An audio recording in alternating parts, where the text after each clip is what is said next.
We got to do this quick because we are hurting on a little bit of time, but I thought this would be a good time for us to get to know these guys. So, hey, give us your name, your family, your age, and what you're doing. Go. Corey Howell, wife Heather, two sons Wyatt and Ryder. How old are they? They are 7 and 5. Okay. Heather is 38. Yeah, He asks questions, I answer. She's the same age as me. And I'm a youth pastor at First Baptist of Jackson. All right. So I'm John Mark Ziegler. I have a wife that I forgot her age. Praise the Lord. Two boys, Colton and Mason. Oldest is 7, youngest is 5. I'm missionary to Malawi, Africa. Blade Spiza. My wife is Gabrielle Spiza. We have two sons. One is 9 months and the other a little over 2. And I'm a church planter to the city of St. Louis, Missouri. You know, Blade, just to say, I can't tell you, I've had several people come up and just say, man, have you seen Blade's kids? I'm like, yeah. They're like the cutest kids we've ever seen. You know, like, and that's usually a lady saying that, but so I was like, man, I need to take a closer gander at that. Well, hopefully I'm the man that was being talked about this morning. I just don't have only cute kids, you know. Amen. Josh and Jerry O'Hora. My wife is 34 this Sunday. So she's just a month and a half. Do you guys know any of the songs that he sings?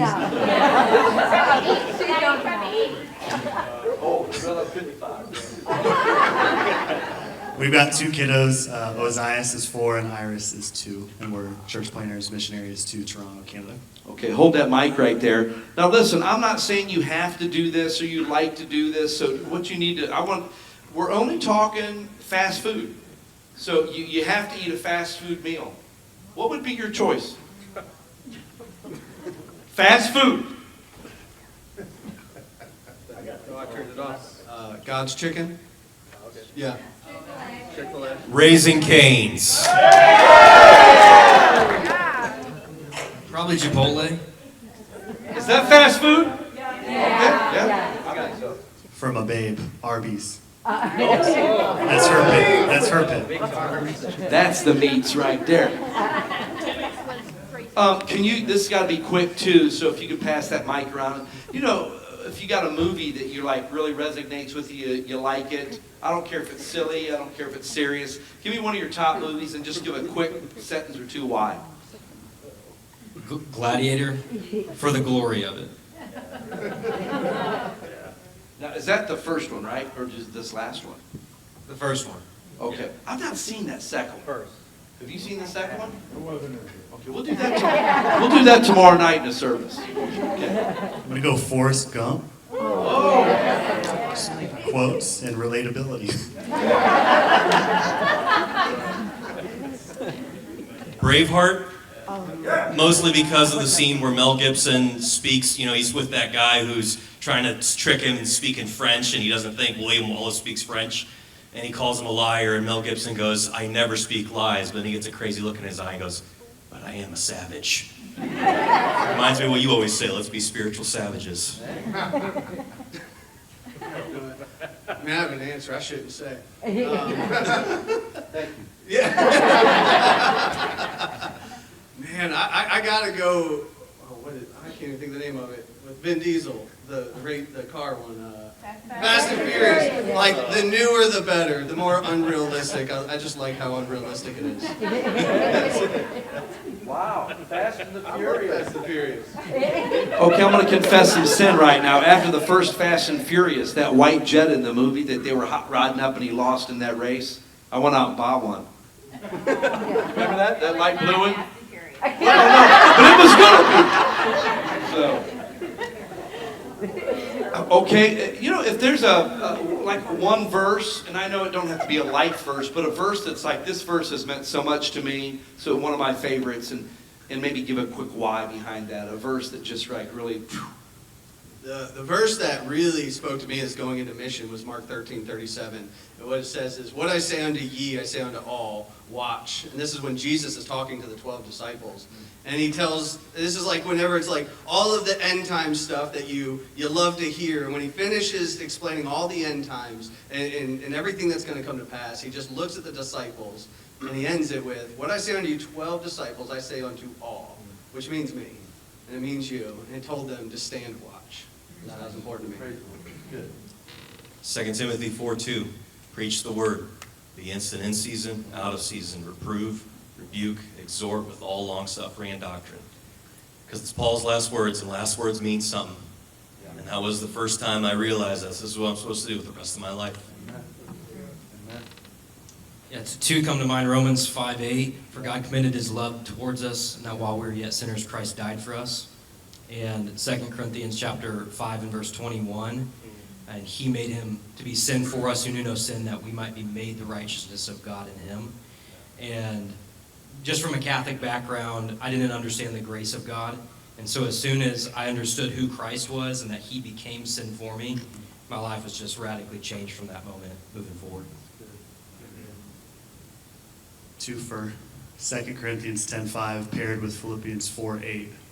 If we cast down imaginations and every high thing that exalts itself against the knowledge of God and bring every thought into captivity, get that garbage out, renew our mind, and then Philippians 4:8, think on things that are lovely and just and true and pure. If we guard and gird up our mind, we're taking care of our heart, we're taking care of our actions, we're glorifying the Lord. If there's a second place, woe unto me if I preach not the gospel. That's good. Yeah, and I like your verses, and he's also he's a licensed counselor, and so he desires to go up there, and he thought, man, you don't know if it's God's will what he wants, but he's willing to, if he has to open up a practice to do that. But I love that verse, because it's like that's like the goal, man. So anyways, I wanted to throw that out. Do you have a fun hobby, like anything that, and even if you would say, I haven't done, because sometimes when you're working towards getting somewhere, that stuff's got to go for a bit, but what would you really enjoy doing for an afternoon? Cuddling my kids. Really? Truly, just hanging out, doing something with them. Everything's so busy to get to just, put them under the arm and hang out for a minute. Do you have a hobby at all? I used to run a little bit. Okay, yeah, no. Distance running. Haven't been doing much of that. Jerry's been on me. She's like, you need a hobby. I'm like, I know. Well, if you can't fight, you got to run.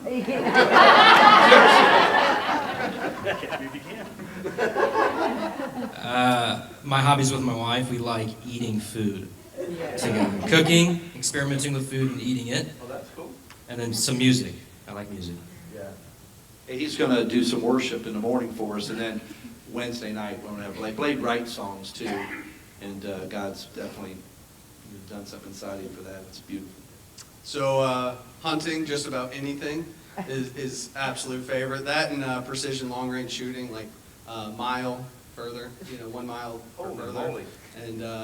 And then making fun of Corey when he misses. And so, Except for? he did shoot the mile, but he can't shoot 1,000 yards. It's embarrassing. I've never even heard of that, shooting a mile. Seriously. That's My fun. grandma did it. She was like 86. Wow. It's in the DNA, brother. Holy moly. I'm sorry to say this in the state of Illinois, but where I'm from in the state of Ohio, also shooting, but with semi-automatic rifles that have magazine capacities of over 20 rounds. And I'm a movie buff, so I like watching movies. Okay, that's good. That's fair. That's good. Okay, if you, not a dream of where you want to go, but only places that you've been. What's one of the top places you've been? This is going to sound cheesy, but I'm being dead honest, and I even shared this morning. It's here. I'm a homebody, and I remember when I first came here as a sophomore in high school. I grew up in a suburb, city area. Small towns were the last thing on my mind. I never wanted to go, but when I came here as a sophomore, this was always like a second home to me. So I got to go here. Hey, he got saved at a camp, years ago. I remember that. He surrendered his life to the Lord, and he wanted to see White Earp's birthplace, to have his boys see it. He went to our old church where he got to visit, took pictures. He ain't lying. He's kind of got this like nostalgia to him. So if we're going to give a gift card away tonight, it goes to Corey because it's us, man. All right, Maple City, let's clap it up for Corey. Yeah. Can anything good? Where's Max at? Can anything good come from Monmouth? Yeah? Woo! That's good. Man, in all reality, my favorite place to be is like 20 feet up in a tree waiting on a deer to walk by. That's my happy place. But country-wise, the most beautiful place I've ever seen in my life was in Greece. Go up in Mount Olympus and swimming in the Aegean Sea. Most beautiful thing I've ever seen in my life. So. Yeah, I feel like there's some different categories, but the first place that came to mind was my grandfather's hometown, and now what is a tourist peninsula in Croatia. It's a small peninsula called Rovini. Just extremely beautiful. It was a really special experience as a kid to go there and see where he grew up, and anyway, yeah, just beautiful. Technically, we had to go to Vegas to get to Zion National Park. So Vegas. For our 10-year anniversary, Jerry and I went to Zion National Park, rode some bikes around. That was very sweet. Very That's beautiful awesome. place. Awesome. Best book you've read in the last 2 years? The Bible. The Bible. Outside of the Bible, what's the best book you've read in the last 2 years?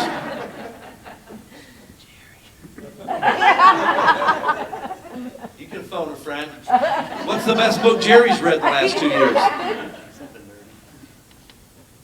Under Construction by Bo Green. Yeah, boy! Yeah! Gift card. Hey, we were talking with somebody today. Oh, it was Jay. That you guys use it in your, and we were like, that's a great book. It's a great book. Gift card.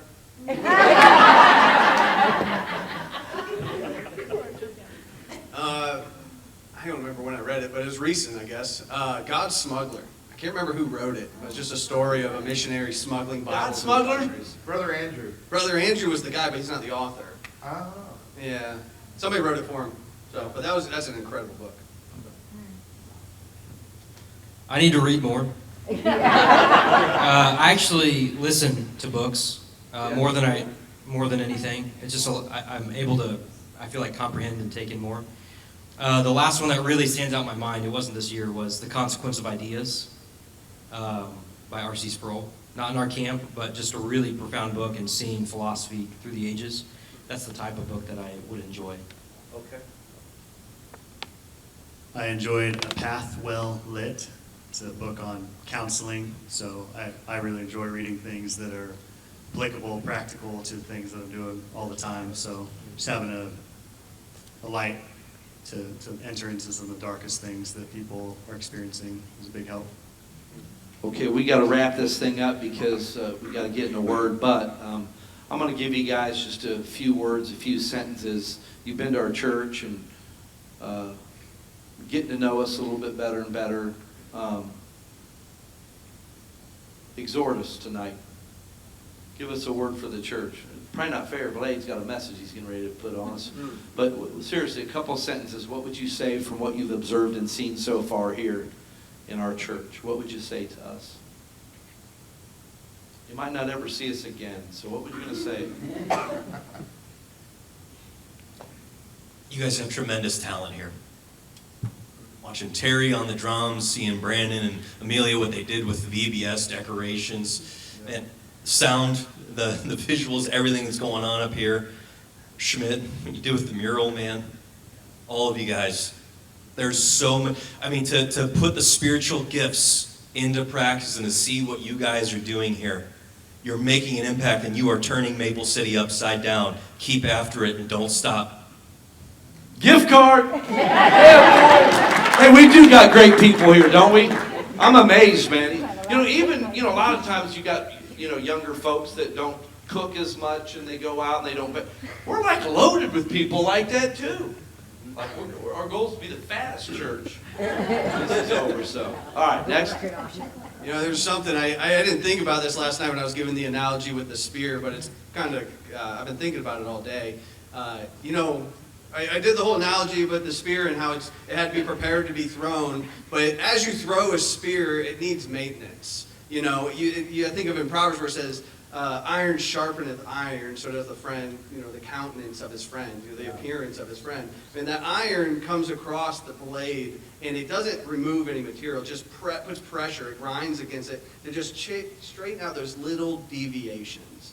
And, you know, I was thinking, you know, about that. I'm like, you know, we all go out into the world every single week, and you can get beat up at work or in your family and all these different things, but you come in here, and we can press each other and keep each other straight. So it's so important to be involved and use the talents, like he was saying, that God's given you, just to help other people, keep them straight, work together just down that straight course.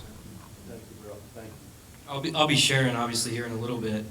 But the thing that stood out this morning to me a lot was the testimonies that were given during, I think, the praise set. And just seeing that this is a group of people who have really seen God move in their lives and are excited about him to continue to do that. There's so many churches that play at it, and they come in and they pretend the part of Christian. But I really believe the Lord is here and he's working in your life, and you have something to offer to this community in this world. And so just don't despise the little thing that this city might feel like at times, or even the little old life that you think you have. Like, God has great things to do with that. And so just trust him for bigger things. I'm thinking about what Ray said this morning in terms of surrender isn't all of it. Like, you can't even surrender everything at the same time, but it's kind of a progressive and continual thing. So the exhortation that I just give you guys, which I imagine many of you guys are already doing, is whatever you think everything is right now, or all in is right now, push all that in. And then as God shows you more and more and more, keep pushing. Keep doubling down. It's better to give than to receive. It's the best thing that you could get a return on investment in your life. It's an eternal investment. It's an eternal return on that investment. So you can't, people would say it that way, you can't outgive the Lord. He's going to take all of those things and use them and then show you what more you can give. And that's, you know, I'm so thankful for all the layers in which he's shown me that, and excited for the future ones, and just want to do that with you guys. Let's go all in on the Lord, because he's worth it. He's always worth it. Good word. Thank you. I want everybody to know that we, on our app, we did put everybody, every visiting pastor and missionary, their names are up there. If God would lay it on your heart, you know, to, you know, give a one-time gift to one of these guys, well, they'll take a consistent gift too, but I'm just saying, if even God would lay on you and you feel blessed and you want to sacrifice and give somebody money, get on there and click it. We'll check that at the end of the week, and we'll make sure that money gets to them. I don't care if you hand it directly to them. That's between you and the Lord and them. But I just want to let you know that there's a lot of needs in this building, you know. And so I think these guys are worth it, the men we have here. And, you know, Doug Pearson, God brought him for a reason here. He wasn't supposed to come here, and a week ago they thought, well, we can, so they are. You know, so just throw that out at your church. If God would spark it, you know, let's do it. Let's make sure we love these guys well. And I just want all four of you to know, I could have picked more people to come up here, but we've done, like Jabari, he's our friend. He came up here last year. You know, we got to know him a little bit better. And so I just picked you guys, and I think you're all just godly men, you know, men of God. And I want to put you in front of us. You're here, and you're also, we want to be loving to you and encourage your hearts, but you're examples to us, man. Your examples, your lives, and the way you live, the way you love, what you want to do, some of you, it's where you're just talking dreams and desires, and that just seems to be kindling. It lights a fire under the Maple City Baptist Church. So thank you, man.